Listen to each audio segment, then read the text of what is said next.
छोड़ा लेला साथे डिनर होई।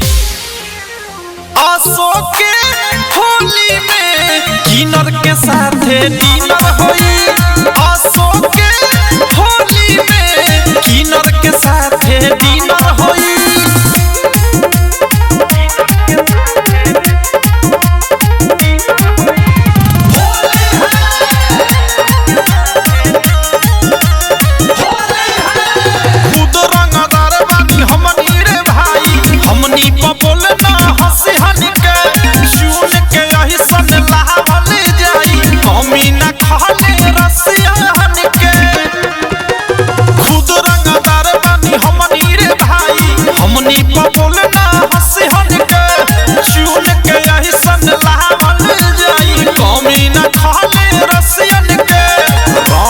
खाली रंगोली चली बोली जे कोनो तो गोली चली।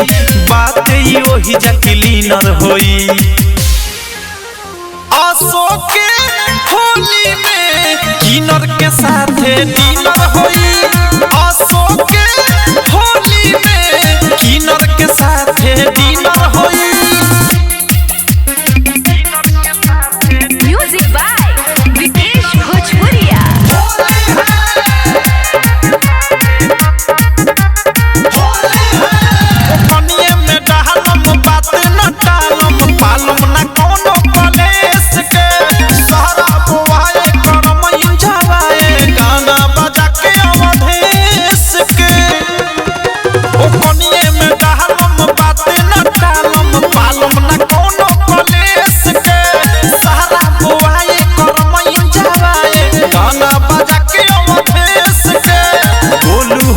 सारा प्यार दे कुछो न कुछो उपहार दे रंगवा में जवन विनर होई।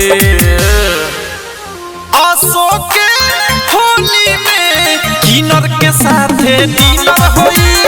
आसो के होली में किनर के साथे डिनर होई। न चाही कटरीना न चाही बिपाशा छोड़ दे रे भाई लड़की के आशा। नहीं हमनी के नसता होई रंग रंगवा में के व्यवस्था होई। छोड़ा लेला साथे डिनर होई।